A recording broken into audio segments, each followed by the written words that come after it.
puasa sunnah pada hari Senin dan hari Kamis. Apa sumber hukumnya? Diriwayatkan oleh Imam Muslim dari Abi Qatadah, Rasulullah Shallallahu Alaihi Wasallam ditanya tentang puasa pada hari Senin. Kenapa Rasul melakukan itu?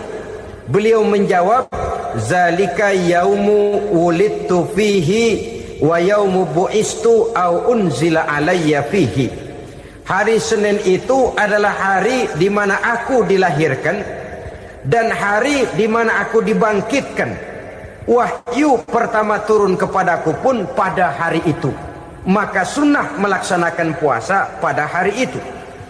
Adapun hari Kamis, ada hadis yang diriwayatkan oleh Imam Turmuzi dari Abi Hurairah, Nabi bersabda, "Tu'radul a'malu yaumul isnaini wal khamisi fa uhibbu ay yu'rada amali wa ana sha'im." Disetor amal setiap manusia pada hari Senin dan pada hari Kamis. Maka aku ingin, kata Nabi, agar pada saat amalku disetor itu aku sedang puasa. Jadi malaikat itu menurut riwayat ini mencatat dan menyetorkan catatan amalan seseorang pada hari Senin, hari Kamis. Tiap hari Senin amalan kita disetor oleh malaikat.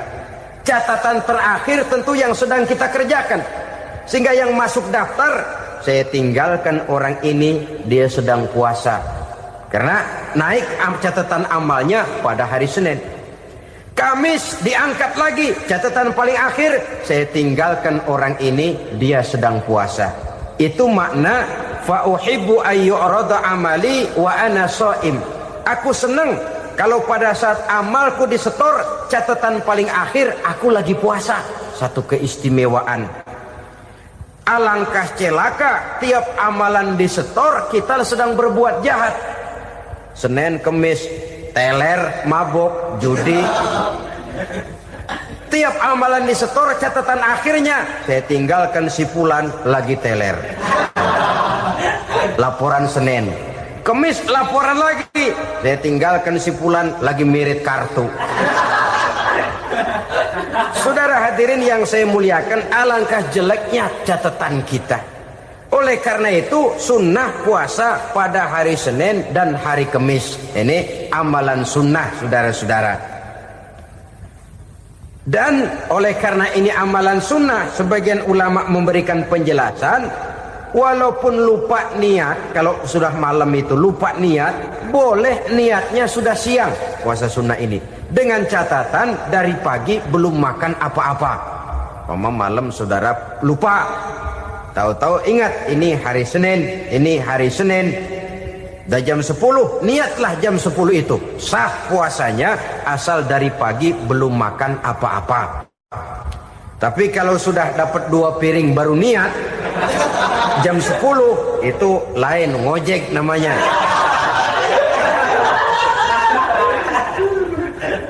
Allah Subhanahu wa ta'ala akan memuliakannya dengan 10 macam perkara. Saudara, ini keuntungannya. Yang pertama, orang yang puasa di hari-hari 10 bulan Zulhijjah diberikan al-barakah fi umrihi, diberikan keberkahan pada umurnya. Setiap kita ingin memperoleh umur yang berkah. Umur yang berkah itu yang bagaimana? Apa yang jumlahnya panjang? Mungkin. Tetapi yang jelas umur yang berkah ini adalah umur yang bisa dipertanggungjawabkan di hadapan Allah Subhanahu wa ta'ala. Artinya umur yang diisi penuh dengan kebajikan, umur yang diisi dengan segala macam kegiatan ibadah, dan umur yang dengan demikian sungguh pun kita sudah mati, jasad terkubur dalam tanah, nama kita akan tetap hidup, dikenal orang oleh karena kebajikan yang kita kerjakan. Saya kira akan lebih merupakan azab ketimbang nikmat kalau orang diberikan umur panjang tapi hanya untuk menumpuk-numpuk dosa saja. Kan lebih baik mana? Umur pendek banyak pahala, umur panjang banyak dosa. Lebih baik mana? Saya yakin yang paling baik tentu umur panjang banyak pahala. Paling sial umur pendek dosa melulu. Sudah diberikan umur pendek tidak seberapa, dosa berlipat ganda. Itu kalau orang kampung bilang tekor namanya. Rugi. Umur pendek hanya untuk menumpuk-numpuk dosa. Boleh jadi kalau umat-umat zaman dulu, saudara, mereka diberikan umur panjang. Nabi Adam, kita tahu Nabi Adam itu 2000 tahun umurnya. Nabi Nuh 950 tahun. Umatnya ya rata-rata segitu itu. Nah, kalau mereka misalnya punya umur 800 tahun, lalu 200 tahun mereka melakukan dosa, kan masih punya restan 600 tahun untuk taubat. Karena umurnya diberikan jatah panjang. Kita ini oleh Allah Subhanahu wa taala, umat Nabi Muhammad ini umurnya pendek-pendek. Kalau nyontoh Nabi 63 tahun saja. Kalau diberikan 70 tahun umur kita sekarang, itu sudah dapat jatah lebih 7 tahun. Alhamdulillah bahwa Allah memberikan saat-saat, waktu-waktu, tempat-tempat yang punya nilai istimewa, sehingga umur yang pendek ini bisa bernilai panjang, nilai ibadahnya bisa bernilai pahala seperti umat yang berumur panjang dahulu itu. Karena itu manfaatkan umur dengan baik, dan salah satu keberkahan daripada umur akan datang dengan melaksanakan ibadah puasa sunnah. Ini yang pertama. Yang kedua, az-ziyadatu fi malihi, berikan tambahan hartanya, menjadi orang kaya. Kaya apa? Kaya hati setidak-tidaknya. Karena dengan tekun dan rajin melaksanakan ibadah puasa, yang segera tertanam dalam jiwa seseorang merasakan cukup di dalam kehidupan. Itulah dia orang yang paling kaya, orang yang hidupnya paling cukup. Kalau orang sudah merasa cukup dalam hidupnya, maka itulah dia orang yang kaya. Saudara-saudara kaum muslimin rahimakumullah, puasa sunnah memberikan tambahan harta, usahanya berkembang, dengan demikian membawa keberkahan, hartanya makin bertambah, akan menunjang ibadahnya kepada Allah, lebih memantapkan dan membawa ketenangan dalam hidupnya. Itu termasuk berkahnya melaksanakan puasa sunnah itu. Yang ketiga, al-hifzu fi iyalihi, diberikan penjagaan, perlindungan terhadap keluarganya. Anaknya sehat, sanak famili dan handai tolannya terjaga dan terpelihara dari segala malapetaka, dari segala mara bahaya. Kesehatannya terjamin dan terpelihara.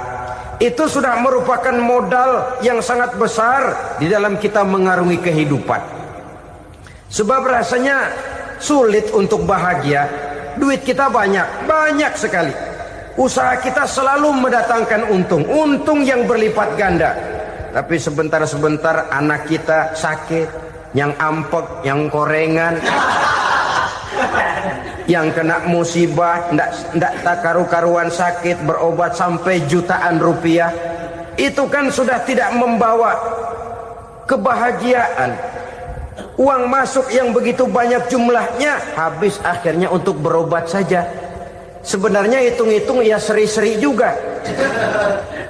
Usaha berhasil, duit banyak, habis untuk berobat. Lah sama juga saudara-saudara. Jadi dengan demikian, biar duit kita banyak, asal keluarga pada sehat saja, udah enak bener itu. Duit banyak, ekonomi cukup, keluarga sehat, nikmat rasanya menjalani kehidupan ini. Yang kiamat sudah duit kagak barang seperak, keluarga ampek semua. Kiamat sudah. Saudara hadirin yang saya hormati, jadi yang ketiga, Allah memberikan pemeliharaan terhadap keluarganya. Satu kali orang dipelihara Allah, tidak satu kekuatan pun yang bisa mencelakakan. Satu kali orang disengsarakan Allah, tidak satu tenaga pun yang mampu menyelamatkannya. Itulah sebabnya perlindungan Allah, pemeliharaan Allah terhadap diri dan keluarga sangat kita perlukan di dalam kehidupan ini. Dengan melaksanakan ibadah puasa, kita mendekatkan diri kepada Allah. Dengan dekat kepada Allah, maka Allah pun dekat kepada kita. Sehingga dalam hadis qudsi dikatakan, ta'arraf ilallahi firraha ya'rifka fi syiddah. Ingatlah kepada Allah di waktu kamu senang, agar Allah ingat kepada kamu di waktu kamu susah. Yang kita laksanakan kadang-kadang sebaliknya.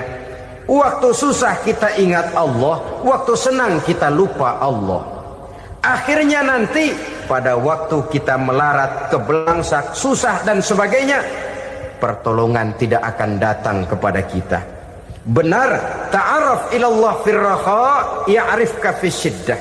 Ingatlah kepada Allah di waktu kamu susah, ingatlah kepada Allah di waktu kamu senang, agar Allah ingat kepadamu di waktu kamu mendapat kesusahan. Umumnya watak manusia memang kalau sudah dapat susah, ingat kepada Allah. Waktu duduk, waktu berbaring, sambil tidur, dalam segala keadaan Allah disebutnya, Allah dimintakan pertolongannya. Tapi dikala dia berada pada posisi di atas angin, merasa senang, bahagia, Allah terlupakan. Saudara-saudara kaum muslimin, itu yang ketiga. Yang keempat, at-takfiru li sayyiatihi. Orang yang melaksanakan puasa sunnah itu diampuni segala dosa dan kesalahan yang telah dilakukannya. Dan yang kelima, at-tad'ifu li hasanatihi, diberikan balasan yang berlipat ganda dari segala kebaikan yang dikerjakannya. 1 berbalas 7, 7 bisa berbalas 10, 10 masih berbalas 100, masih ditambah dengan wallahu yudha'ifu liman yasha. Allah melipat gandakan pahala orang-orang yang dikehendakinya. Maka carilah satu kebaikan yang apabila kita kerjakan, dosa akan dihapus dan nilai pahalanya menjadi berlipat ganda. 1 kali kita bekerja, 2-3 pulau bisa kita raih dan kita jangkau. Yang keenam, orang yang melaksanakan puasa sunnah di bulan Zulhijjah, at-tashil li sakarati mautihi, diberikan kemudahan pada saat menghadapi sakaratul maut. Maut a mysterious problem.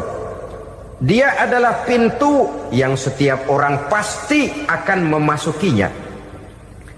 Bahwa mati adalah mati, itu semua kita tahu.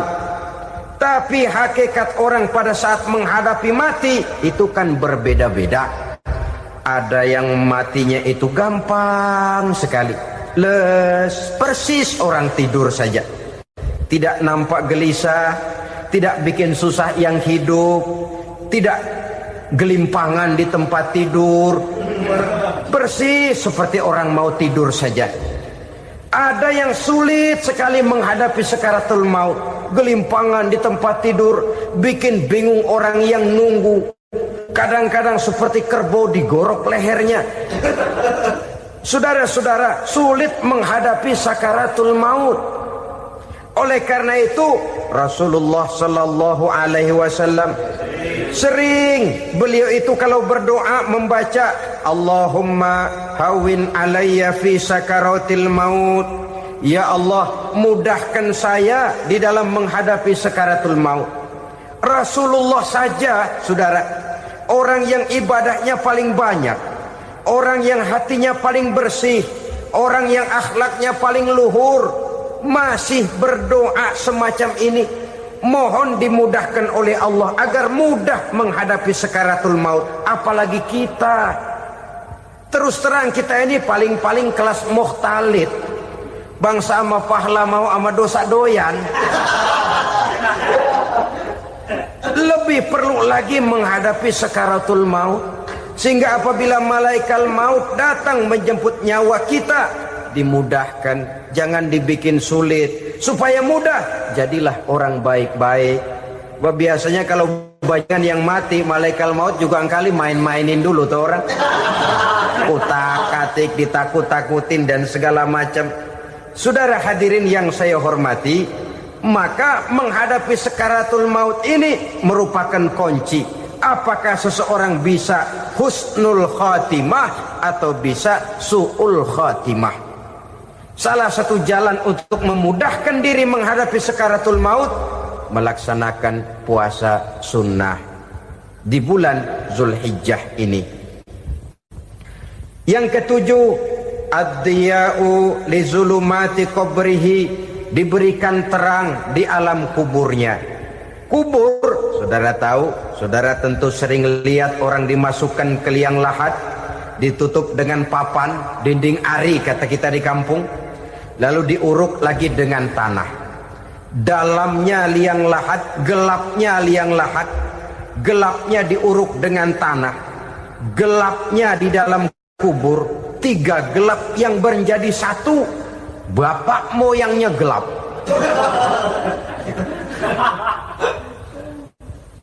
Puasa sunnah ini merupakan terang di alam kubur kita nanti. Yang kedelapan, at-tasqil limizanihi, diberikan keringanan pada timbangan di hari akhirat nanti. Bahwa setelah dibangkitkan dari kubur, setiap kita akan menghadapi perhitungan, akan ditimbang segala macam kebaikan dan segala macam kejahatan yang pernah kita lakukan di dalam kehidupan. Orang yang melaksanakan ibadah puasa sunnah, at-tasqilu limizanihi, diberikan keringanan timbangan hari akhiratnya nanti.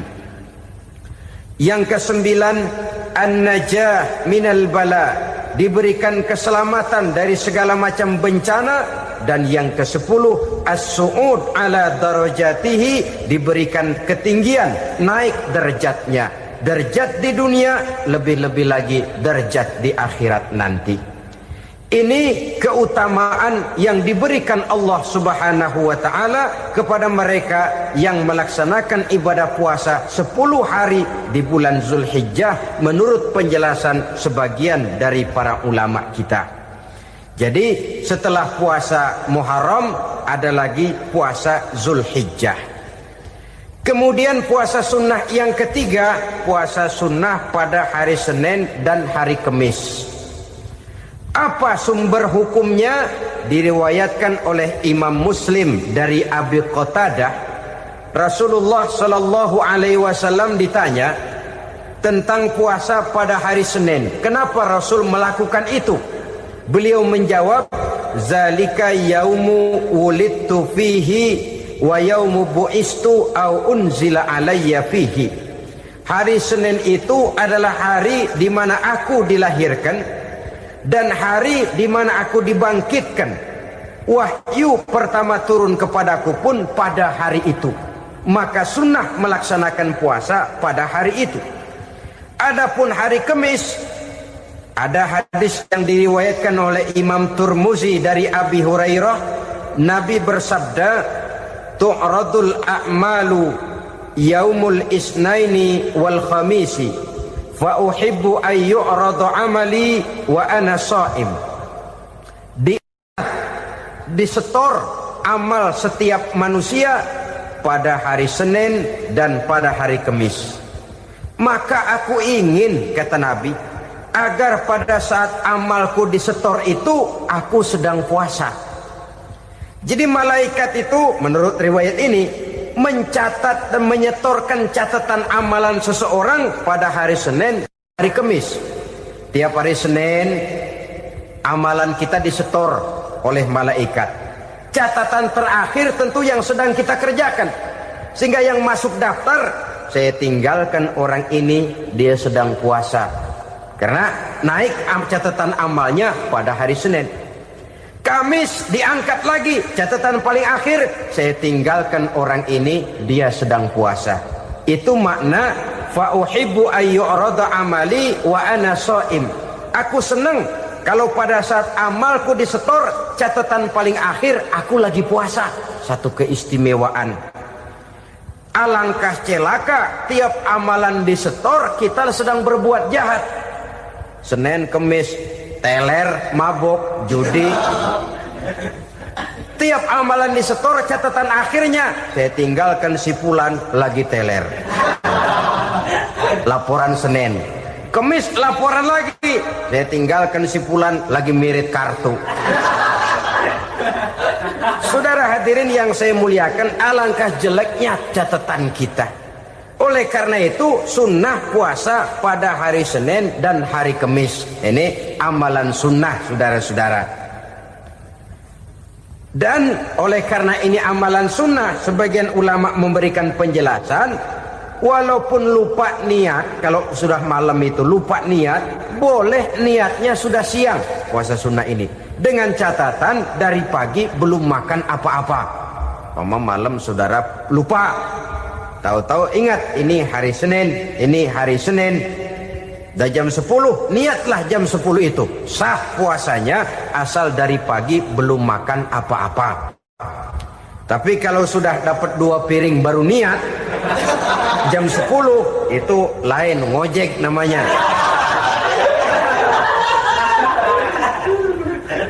Jadi puasa sunnah yang ketiga, puasa pada hari Senin dan hari Kamis. Yang keempat, puasa jenis sunnah yang keempat, puasa 6 hari di bulan Syawal. Diriwayatkan oleh Imam Muslim dari Abi Ayyub bahwa Nabi bersabda, "Man shoma Ramadhana summa atba'ahu sittan min Syawal kana kasyamid dahri." Barang siapa yang berpuasa di bulan Ramadan kemudian diikutinya dengan 6 hari di bulan Syawal, maka dia seolah-olah seperti orang yang berpuasa 1 abad lamanya. Allahu Akbar. Demikian besar keuntungannya. 6 hari di bulan Syawal sama dengan orang yang berpuasa 1 abad lamanya.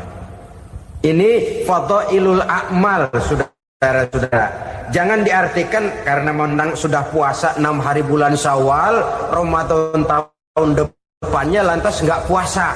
Kenapa? Ukurannya sudah 1 abad. Bukan itu pengertiannya. Ini mendorong orang memberikan ganjaran pahala yang sedemikian besar. 6 hari setelah Ramadan, artinya di bulan Syawal. Tidak pada hari pertama Syawal karena haram hukumnya berpuasa pada hari fitri itu. 6 hari di bulan Syawal. Tinggal lihat yang mampunya saja. Boleh berurutan, boleh tidak berselang-seling, boleh. Asal saja jumlahnya 6 hari selama masih bulan Syawal itu. Hari ini 3 hari lagi, 4 hari lagi, diselang-seling atau berurutan, itu juga lebih baik. Puasa sunnah 6 hari daripada bulan Syawal. Kemudian yang kelima, puasa sunnah 3 hari pada setiap bulan. 3 hari pada setiap bulan. Diriwayatkan oleh Imam Bukhari dan Muslim dari Abi Hurairah. Abi Hurairah bercerita, "Ausani khalili sallallahu alaihi wasallam bisalasin." Kekasih saya Rasulullah berwasiat kepada saya, memesankan benar-benar kepada saya untuk melaksanakan 3 amalan yang terpuji. Pertama, siyamu salasati ayyamin min kulli syahrin. Puasa 3 hari dalam setiap bulan. Ini wasiat yang pertama. 3 hari pada setiap bulan. Tidak peduli bulan apa saja.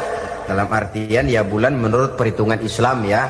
Muharram, Safar, Rabiul Awal, Rabiul Tsani, Jumadal Ula, Jumadil Akhir, Rajab, Sya'ban, Ramadan, Syawal, Zulqa'dah, Zulhijjah dan selanjutnya. 3 hari pada setiap bulan. Tanggalnya tanggal berapa saja. Lebih utama pada yang disebut Yaumul Bid, yaitu hari-hari di mana bulan menunjukkan purnama. Tanggal 13, tanggal 14 dan tanggal 15 pada setiap bulannya itu disunahkan melaksanakan puasa. Itu wasiat pertama, puasa 3 hari pada setiap bulan. Wasiat yang kedua, waraqatai duha, melaksanakan sholat duha sekurang-kurangnya 2 rakaat Itu wasiat yang dipesankan benar kepada saya, kata Abi Hurairah. Pertama, puasa 3 hari pada setiap bulan. Yang kedua, usahakan jangan meninggalkan 2 rakaat minimal daripada sembahyang duha. Kita tahu sembahyang duha itu sembahyang sunnah di waktu pagi seketika matahari naik sepenggalahan. Sekurang-kurangnya 2 rakaat, sebanyak-banyaknya 8 rakaat. Di antara fadilah atau keutamaan daripada sholat duha ini yaitu menyangkut masalah rezeki dan usaha. Kemudian wasiat yang ketiga, wa an utira qabla an anama. Beliau sangat berwasiat kepada saya untuk sholat witir sebelum tidur. Artinya sholat malam sebagai amalan sunnah di dalam kehidupan kita. Jadi saudara-saudara, dalam hidup ini kita akan selalu berbentur dengan keperluan. Kalau pada satu saat kita sudah sampai kepada tahap berpikir ini keperluan saya, tentu hal-hal semacam ini akan kita kerjakan. Kita belum tergerak melaksanakan ini semua oleh karena barangkali kita merasa belum memerlukannya. Karena itu, marilah kita berusaha di samping melaksanakan puasa yang wajib, juga melaksanakan puasa yang sunnah di dalam kehidupan kita. Ini jenis puasa-puasa yang sunnah. Kemudian yang kedua, ada macam puasa yang disebut puasa nazar. Hukum pelaksanaannya wajib apabila nazarnya sudah terwujud. Puasa nazar, puasa yang dikaitkan dengan suatu persoalan. Umpamanya, kalau saya lulus ujian, saya akan puasa 1 minggu lamanya. Begitu ujiannya ternyata lulus, dia wajib bayar nazarnya. Puasa 7 hari, tidak lagi sunnah, tapi wajib karena dia nazarkan. Asal saja tidak sah nazar kepada yang makruh, apalagi kepada yang haram. Umpamanya nazar, kalau tembus 6 nomor mau puasa 3 hari. Itu nazar semacam itu bukan saja tidak sah, tapi haram hukumnya. Tidak boleh nazar kepada yang makruh, apalagi kepada yang haram. Jadi apabila maksud yang sudah kita niatkan tercapai, wajiblah nazar itu dibayar, yaitu kalau nazarnya sunnah, melaksanakan ibadah puasa.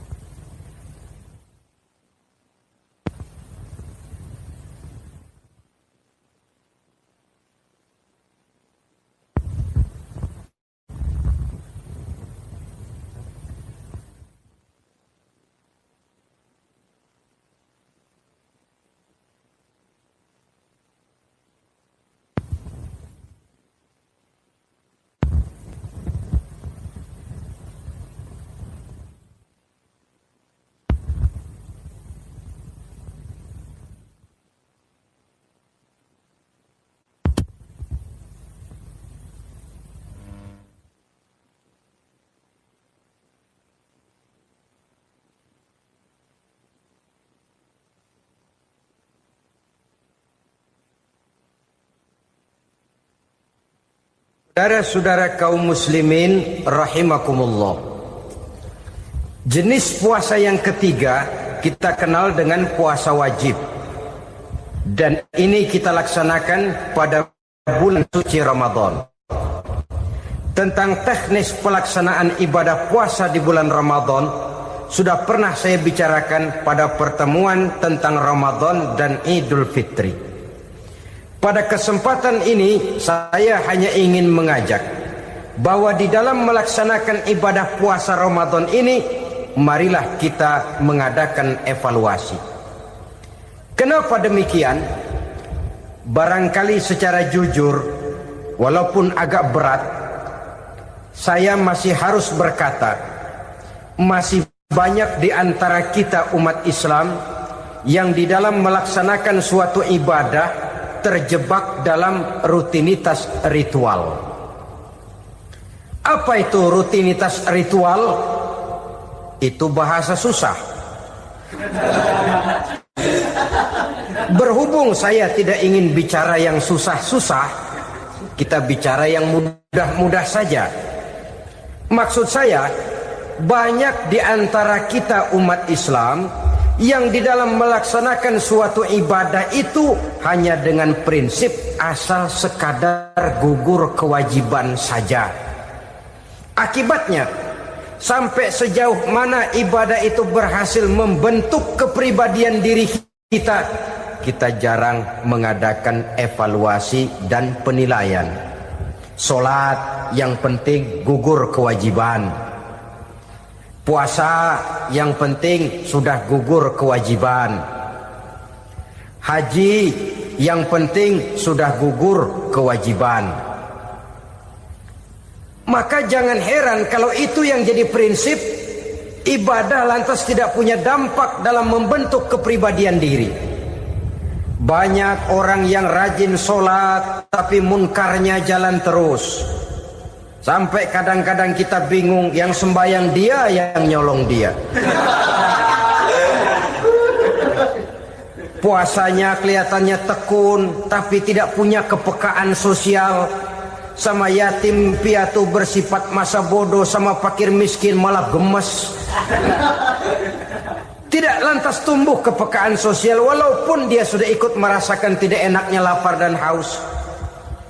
Ada juga yang sudah haji 4-5 kali mondar-mandir Jakarta Mekah, tapi gaya hidupnya tetap seperti katak di kolong tempurung, picik, sempit pandangan, dangkal hati, tidak terbuka walaupun sudah melihat Islam dalam skala internasional. Yang dia lihat, yang dia saksikan, yang dia pandang tidak sanggup menggugah dan mengubah jiwanya, tidak bisa mewarnai pandangan hidupnya. Inilah akibatnya kalau ibadah hanya dikerjakan dengan prinsip asal sekadar gugur kewajiban. Hasilnya yaitu tadi, hajinya cuma menang topi putih sama serban. Sholatnya cuma prinsip asal gugur kewajiban. Begitu juga puasanya, begitu juga zakatnya dan ibadah-ibadah lainnya. Bukan tanpa satu maksud. Jikalau Allah Subhanahu wa taala memerintahkan kita melaksanakan ibadah puasa di bulan suci Ramadan, bahkan maksud itu sangat pada penghujung ayat yang memerintahkan kita puasa. Ya ayyuhalladzina amanu kutiba alaikumus syiyam kama kutiba alal ladzina min qablikum la'allakum tattaqun. Orang yang beriman diwajibkan atas kamu berpuasa, telah diwajibkan juga kepada orang-orang yang sebelum kamu, la'allakum tattaqun, agar kamu dengan puasa itu menjadi manusia yang bertakwa kepada Allah Subhanahu wa taala. Dengan kata lain, berhasil atau tidak puasa Ramadan kita ini akan nampak takwa kita meningkat atau tidak setelah kita melaksanakan ibadah puasa. Sehingga kalau orang mengatakan Ramadan itu merupakan month of training, bulan latihan, keluar latihan tentu harus semakin naik dan baik gaya kehidupan kita.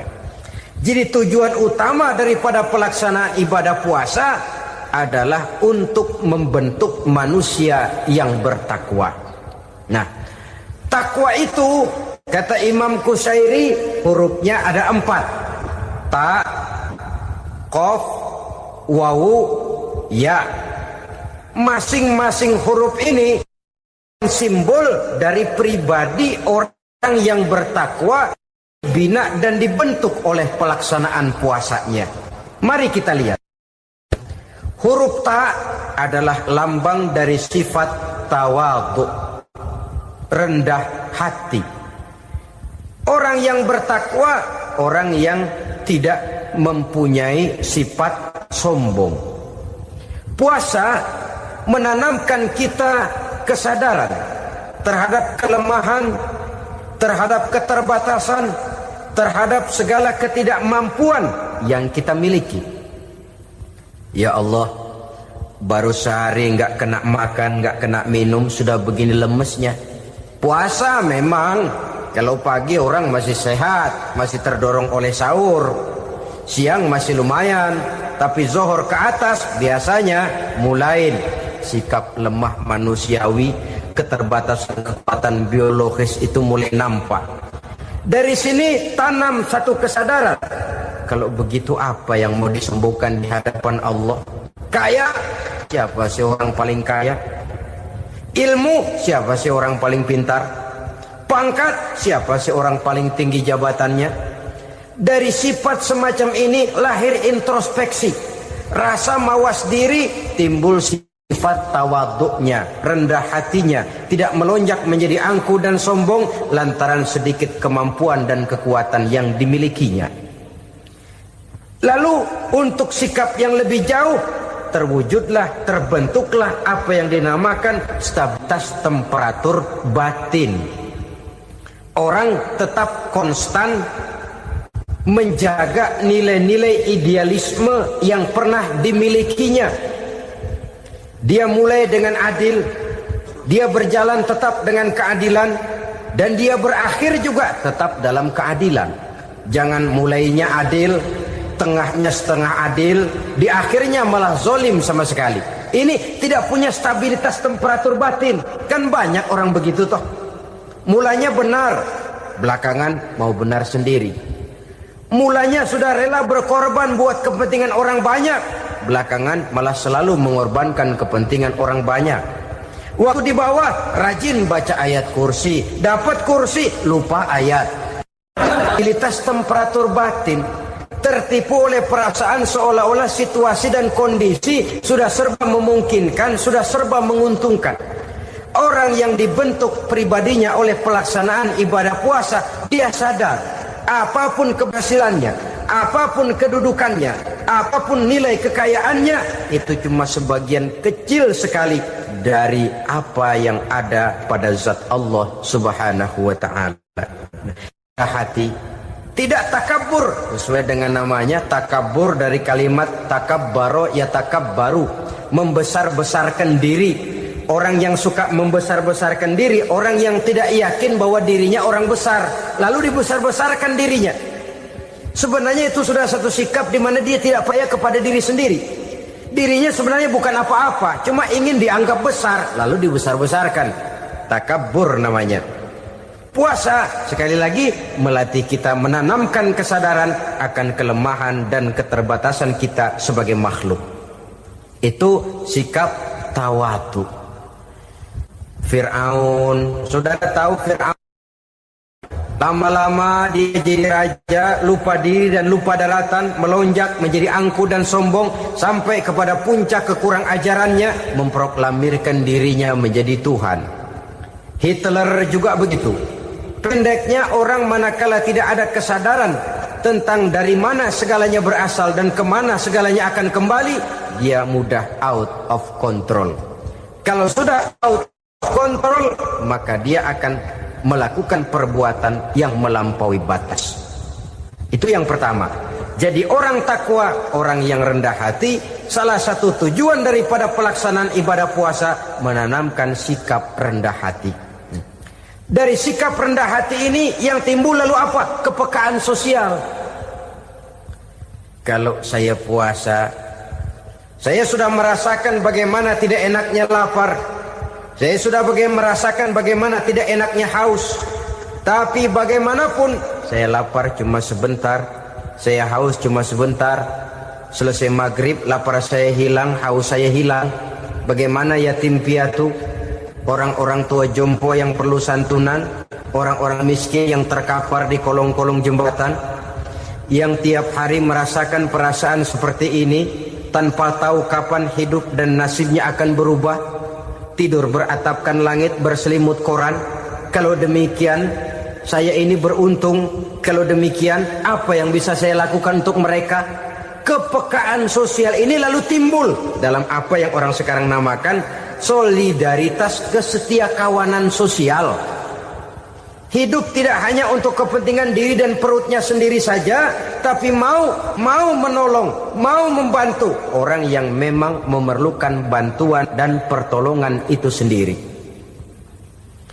Jangan setelah tahu lapar tidak enak, haus tidak enak, tapi kita tidak mau tenggang rasa, tidak mau timbang rasa. Begini loh tidak enaknya lapar, begini loh tidak enaknya haus. Ini terjadi pada diri saya. Saya masih mampu, masih berbuka puasa. Bagaimana yang tiap hari merasakan seperti ini? Tidak Ramadan, tidak Syawal, tidak Zulqa'dah, tidak Zulhijjah, selalu kelaparan dan kehausan. Dari sana timbul kepekaan sosial. Lalu lahirlah sikap pemurah, dermawan, mau menoleh ke kiri dan ke kanan. Bahkan Al-Quran itu sampai mengancam betul. Ara'aita allazi yukadzibu bid-din fadzalika allazi yad'u al-yatim wa la mendustakan agama. Islam mendustakan Islam. Salat dia tapi mendustakan salat. Puasa dia tapi mendustakan puasa. Siapa mereka itu? Fadzalika allazi yad'u al-yatim. Merekalah orang-orang yang meninggalkan anak-anak yatim. Wa la yahuddu ala ta'amil miskin, dan tidak pernah memberi pertolongan, tidak memerintahkan memberi makan kepada fakir miskin, walaupun dia berada pada posisi dan kondisi yang memang dia mampu. Nah, kalau dia tidak mampu itu lain soal. Dia mampu, dia tahu, dan dia diam saja. Itu termasuk yukadzibu biddin. Orang-orang yang mendustakan agama. Berlindung kita kepada Allah, jangan sampai termasuk ke dalam kelompok itu. Yang kedua saudara, huruf takwa itu qaf. Qaf adalah lambang dari sifat qanaah. Qanaah artinya merasa cukup. Puasa melatih kita untuk bersikap cukup dalam hidup. Kalau kita perturutkan menjelang saat berbuka, menunggu waktu berbuka, istilah orang di Jawa Barat ngabuburit katanya. Kita menunggu saat berbuka, segalanya saja ingin kita beli, segalanya saja ingin kita minum, semuanya saja ingin kita makan. Sebab nafsu sudah begitu berupa. Perut sudah sedemikian lapar, kerongkong sudah sedemikian haus. Rasanya semuanya saja ingin kita telan. Tapi tahukah kita bahwa setelah maghrib berbunyi, berapa banyak yang kita makan, berapa banyak yang kita minum? Sesuaikah dengan keinginan kita tadi siang? Tadi siang semuanya ingin kita makan, tadi siang semuanya ingin kita minum. Setelah berbuka, berapa banyak yang kita makan, berapa banyak yang kita minum? Itulah kehidupan. Segalanya ingin kita kuasai, segalanya ingin kita punyai, tapi berapa sih yang benar-benar kita perlukan? Maka orang kaya adalah orang yang hidupnya cukup. Orang miskin hakikat yang selalu merasa kurang. Bagaimanapun besar rumah, banyak uang kita, berpuluh kendaraan kita, kalau hidup selalu merasa kurang, itu artinya kita masih miskin. Maka jikalau ingin menjadi orang kaya, kuncinya hakikatnya cuma satu, hati kita merasa cukup dengan yang diberikan Allah, bersyukur atas segala nikmatnya, dan dengan syukur itu nikmat itu akan ditambah oleh Allah Subhanahu wa ta'ala. Puasa menimbulkan sifat qanaah, dan qanaah adalah watak daripada orang-orang yang bertakwa kepada Allah Subhanahu wa ta'ala. Seperti orang minum air laut, makin diminum makin haus, makin diminum makin kering tenggorokan. Begitulah orang berhadapan dengan materi. Tadinya dia akan senang kalau dia merasa punya tanah ratusan hektar. Sudah ratusan hektar tidak cukup, ngelamun lagi, alangkah nikmatnya kalau bisa beli gunung. Gunung dibeli. Sudah punya gunung, lihat laut. Aduh, kalau laut juga bisa dibeli, beli lagi laut. Sudah punya laut, lihat ke atas langit, ada yang jual apa enggak ya?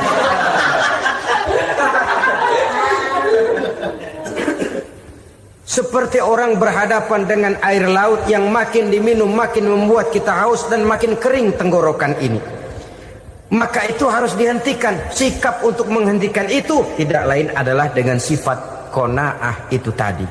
Merasa cukup dengan apa yang diberikan Allah, mensyukuri nikmatnya.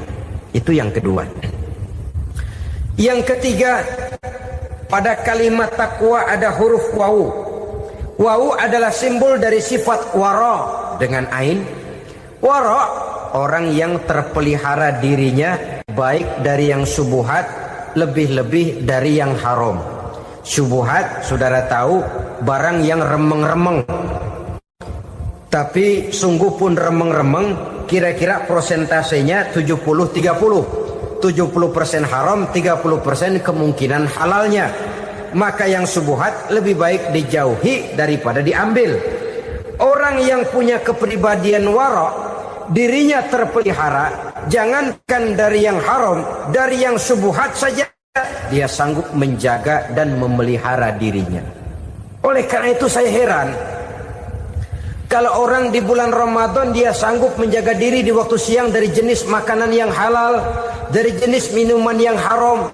Ada tahu nganggur di meja siang, enggak dia makan. Ada air teh nganggur di meja siang, enggak dia makan. Padahal itu jenis makanan dan minuman yang halal. Tapi ketika datang maghrib, dia berbuka dengan makanan yang dibeli dari uang yang dihasilkan dengan cara yang haram. Bukankah itu sesuatu yang terbalik?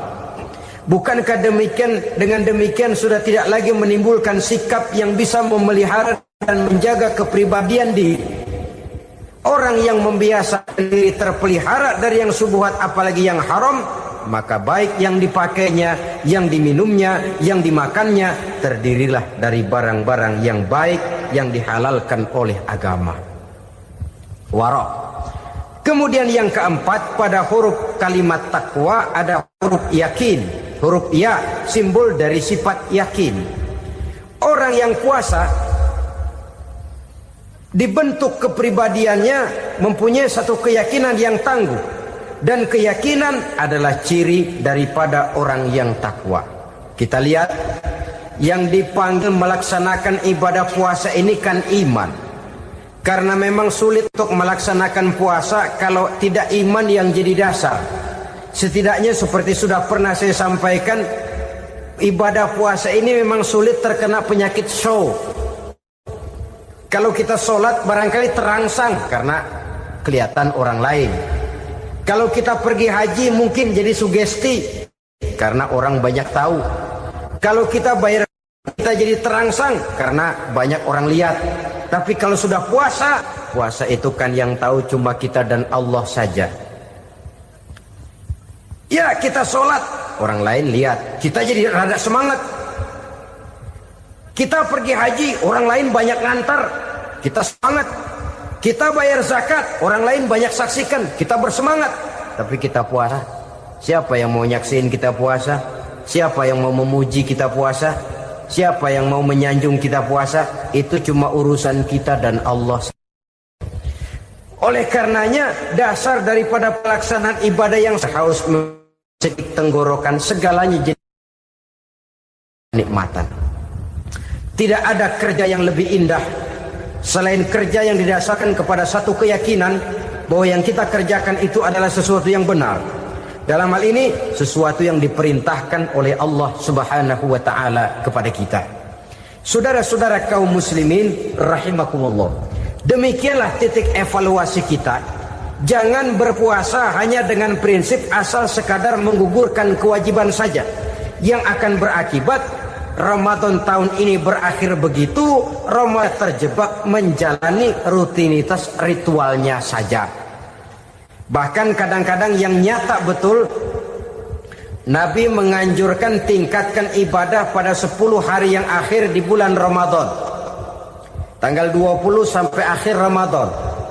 Yang kita praktekkan malah kegiatan ibadah kita justru menurun pada 20 Ramadan yang akhir. Coba lihat 20 Ramadan ke atas.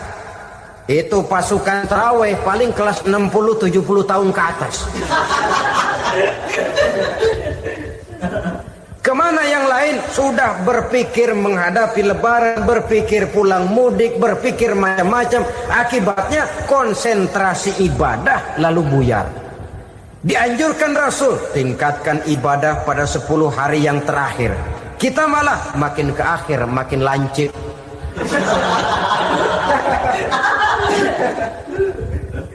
Saudara-saudara kaum muslimin rahimakumullah.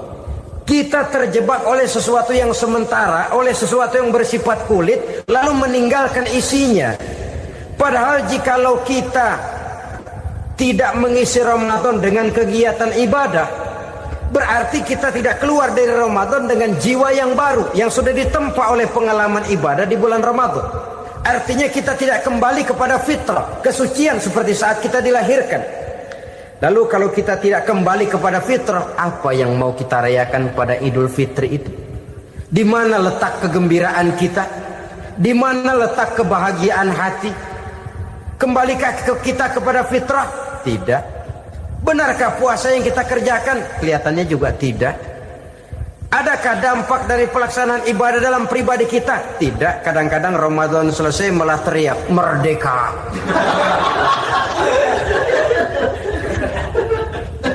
Kalau tadinya Ramadan dia merasa terhalang, mau keluar siang, mau makan siang, bulan puasa, mau minum siang, bulan puasa, mau gandengan, bulan puasa.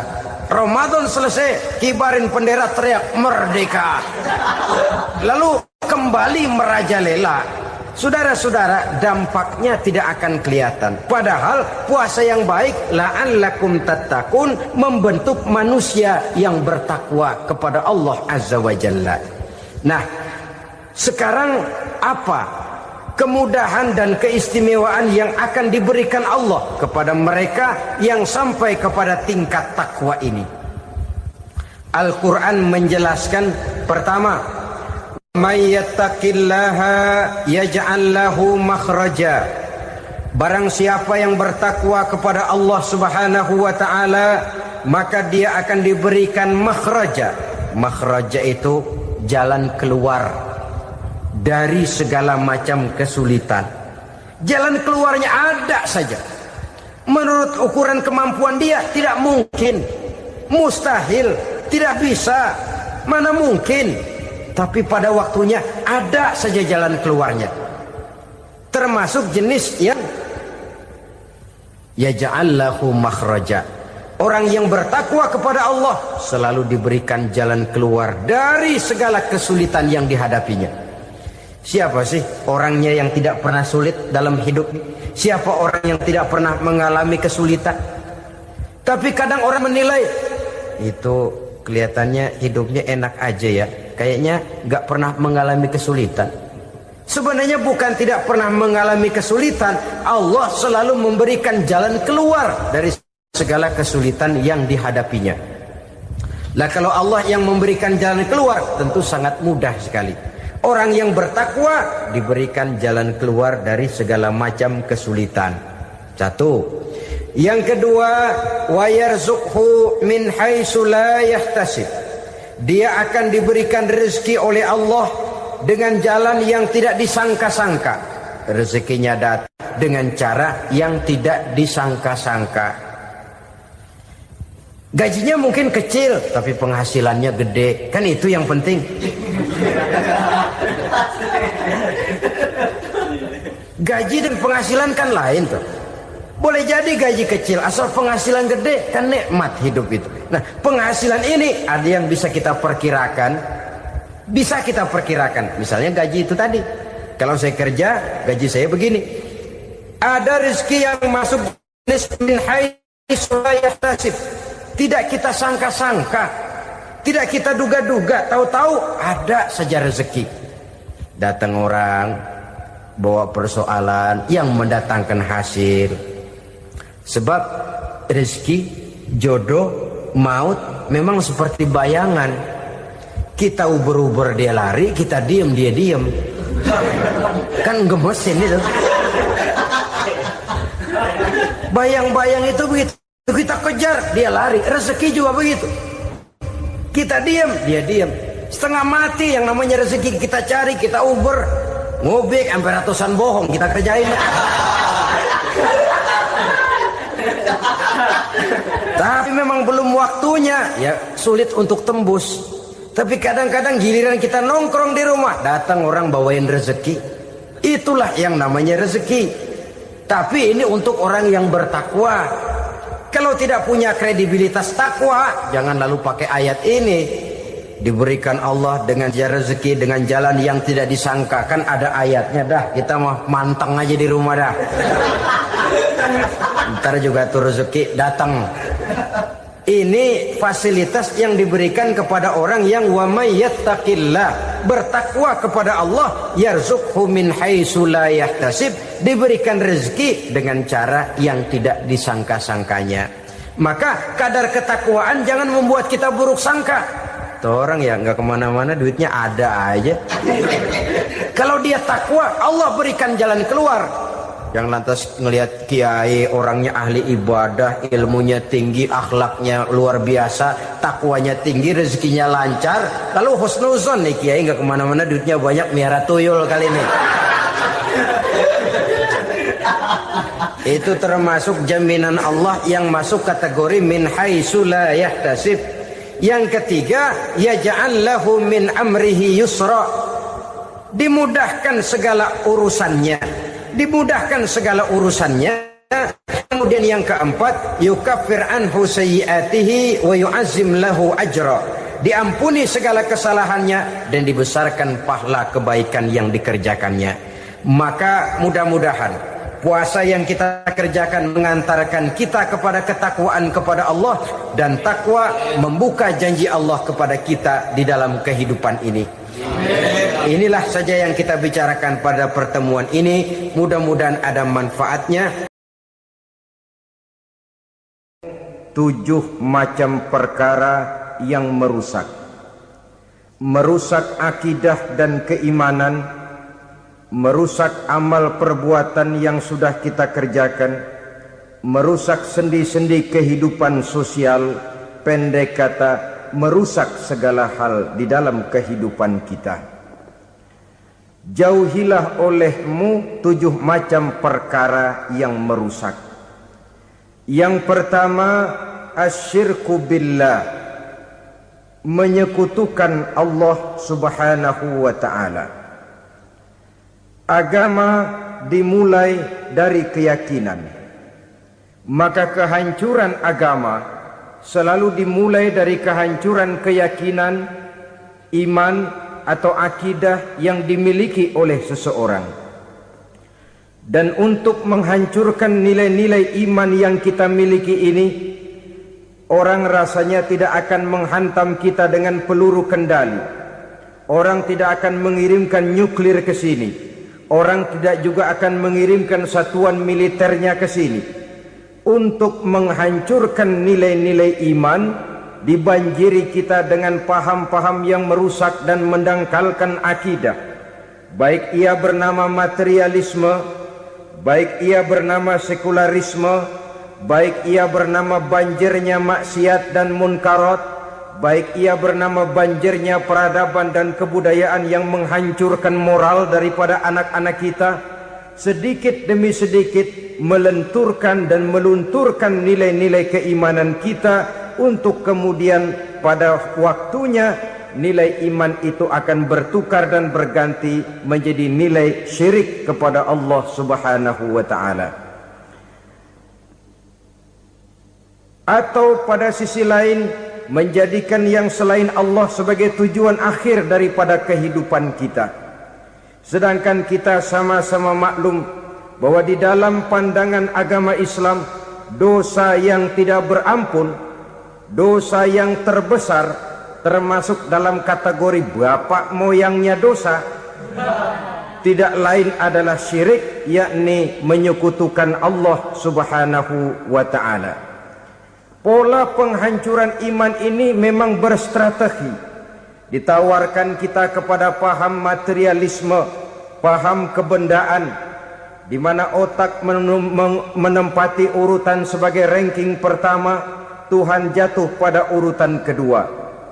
Lalu menyusul kepada paham sekularisme, Allah dipisahkan dari seluruh kegiatan hidup ini, untuk pada gilirannya menjadikan yang selain Allah sebagai tujuan akhir daripada seluruh kegiatan hidup kita.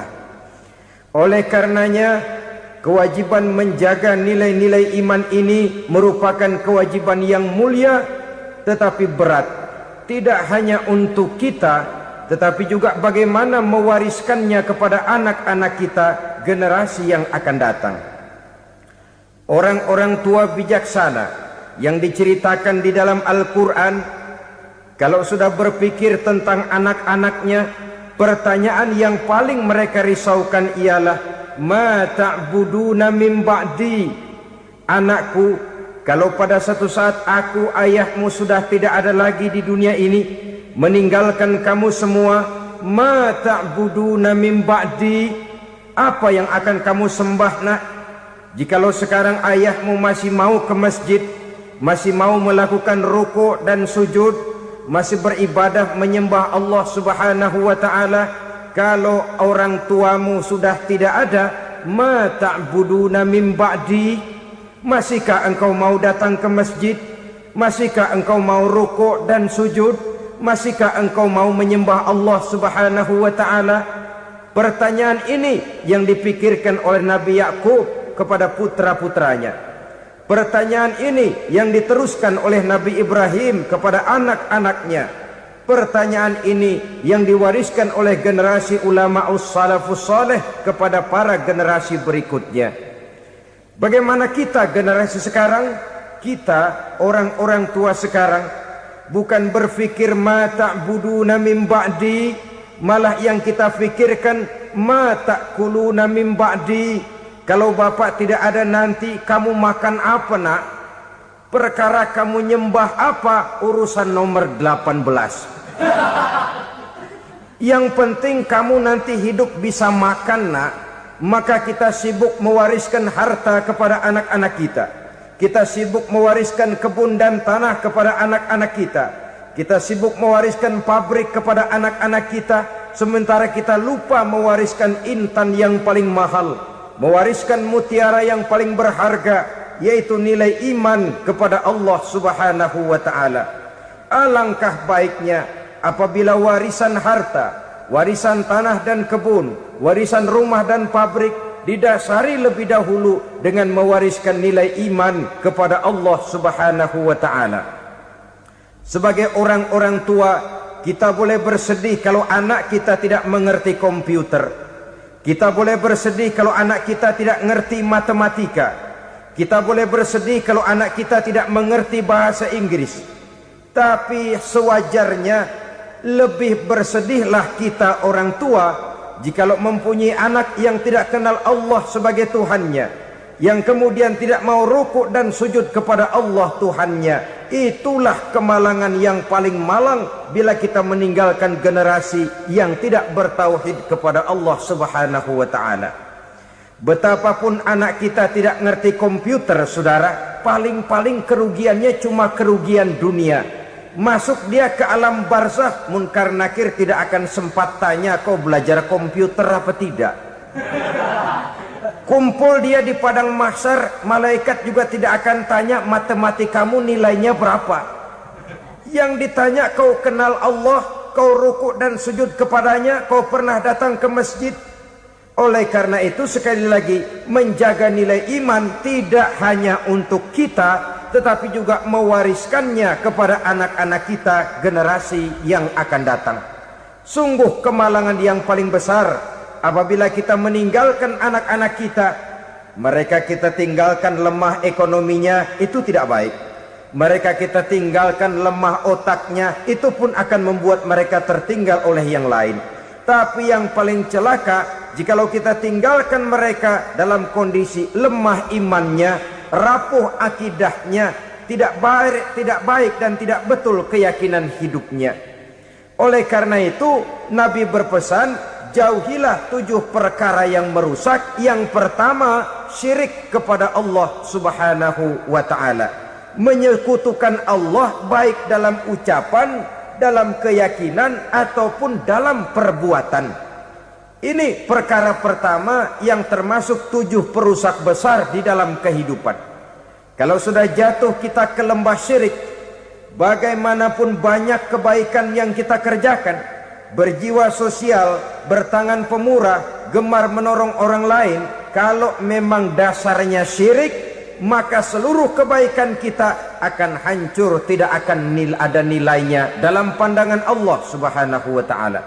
Dalam pandangan manusia, mungkin kita dicatat sebagai orang sosial, gemar menolong orang lain, tidak berpangku tangan melihat orang yang mendapat kesulitan, tapi oleh karena dasarnya syirik, dasarnya tidak mentauhidkan Allah, maka seluruh nilai kebaikan yang kita kerjakan tidak akan ada nilainya dalam pandangan Allah Subhanahu wa ta'ala. Maka jagalah iman kita jangan sampai dihinggapi penyakit syirik yang bagaimana kecilnya sekalipun. Sekali lagi, baik syirik dalam bentuk ucapan, syirik dalam bentuk keyakinan, sampai kepada syirik dalam bentuk perbuatan, kita berhindar kepada sifat-sifat yang sedemikian itu. Karena apa? Dalam satu ayat Quran Allah Subhanahu wa ta'ala menjelaskan, innallaha la yaghfiru ayyushraka bih wa yaghfiru ma duna dzalika liman yasha. Allah tidak akan memberi ampun kepada orang-orang yang menyekutukannya, tapi Allah masih mau memberikan ampun kepada dosa-dosa yang selain itu bagi orang-orang yang dikehendakinya. Dosa selain syirik, apabila kita bertaubat, Allah masih mau mengampuni. Tapi kalau sudah jatuh ke tempat syirik, itu sudah dosa yang tidak berampun. Taubatnya tidak lain melepas syirik, kembali kepada tauhid, berkeyakinan bahwa hanya ada Allah Subhanahu wa ta'ala, Tuhan satu-satunya yang lam yalid walam yulad walam yakul lahu kufuwan ahad. Tidak beranak, tidak pula diperanakkan, dan tidak satupun yang dapat menyerupai Tuhan Allah Subhanahu wa ta'ala.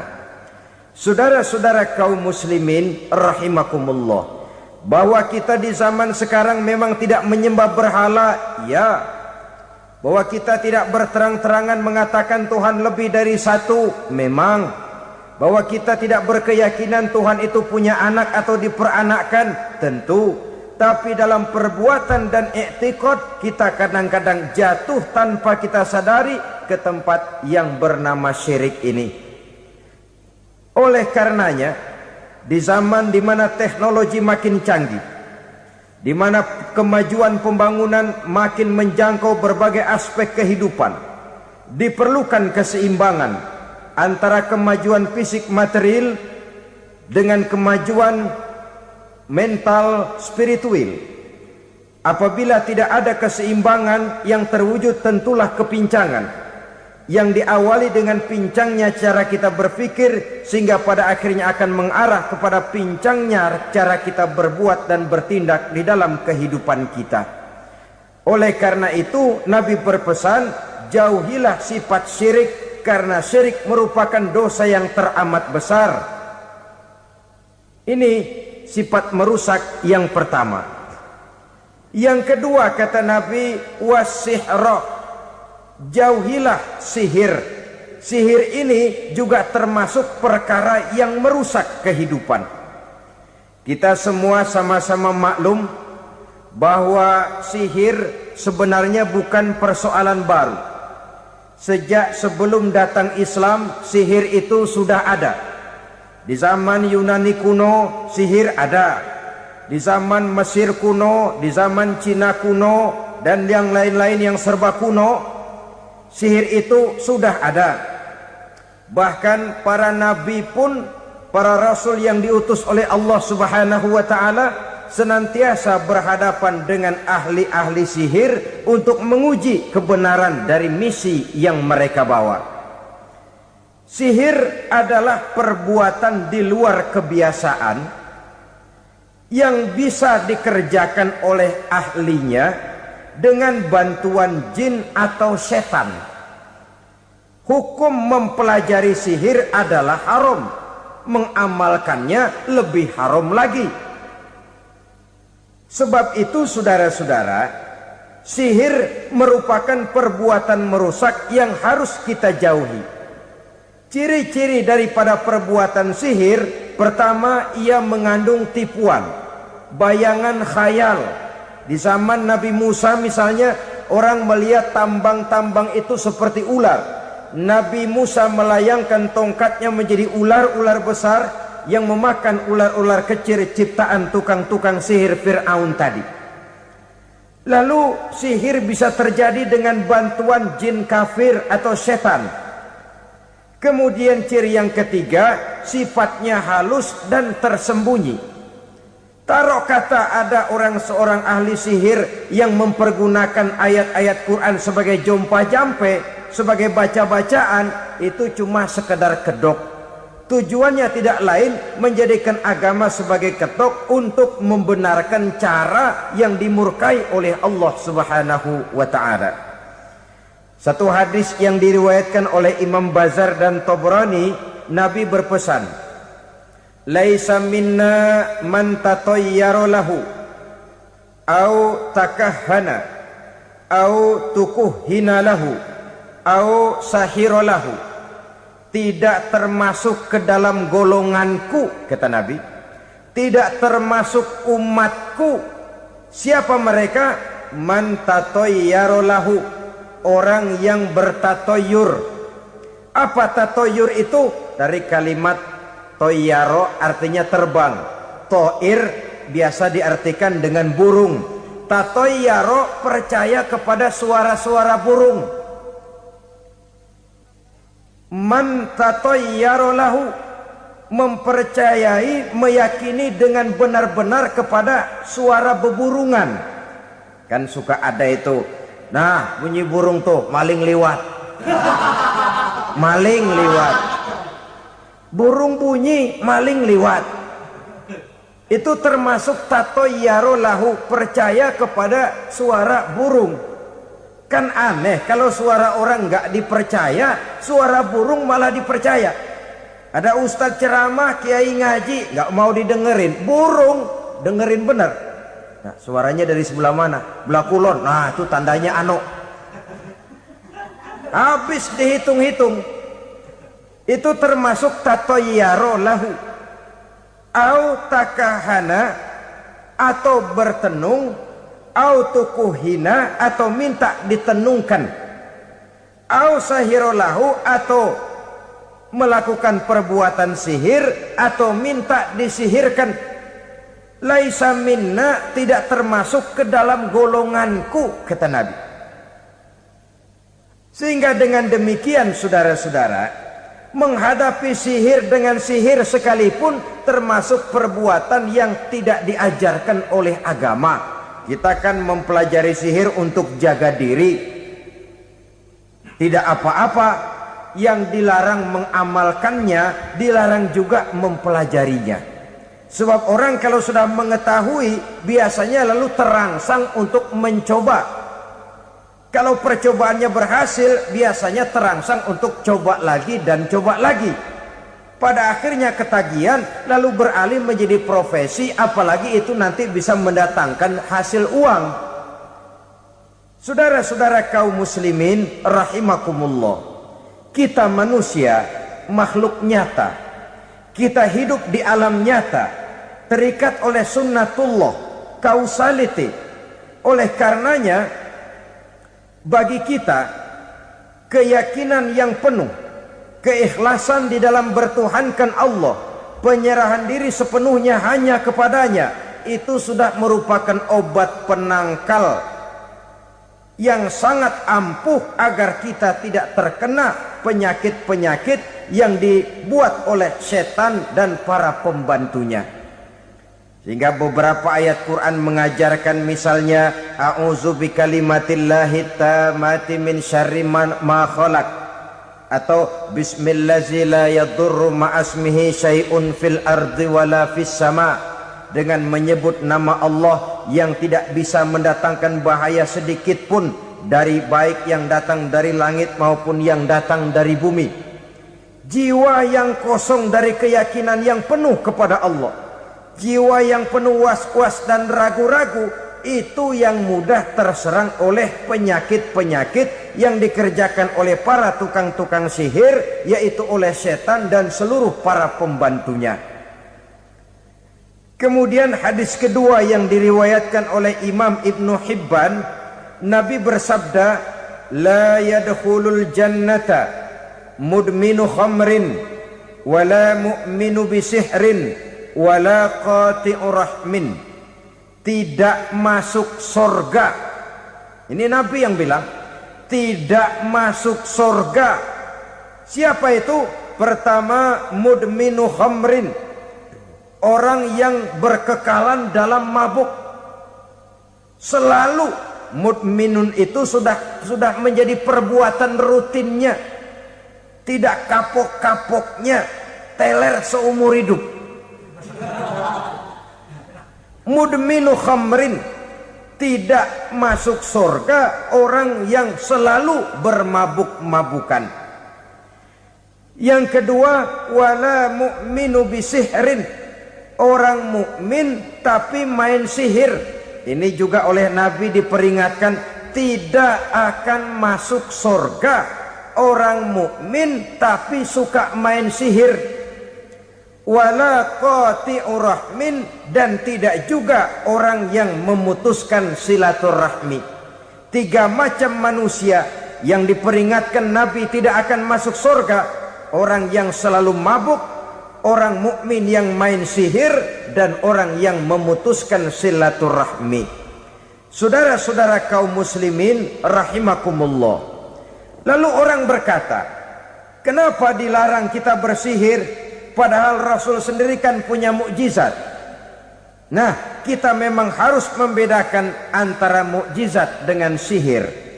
Dalam kehidupan agama kita kenal ada yang namanya mukjizat, ada yang namanya karomah atau keramat biasa diucapkan, ada yang namanya maunah, ada yang namanya irhas, ada juga yang namanya sihir. Kesemuanya ini berbeda, saudara-saudara.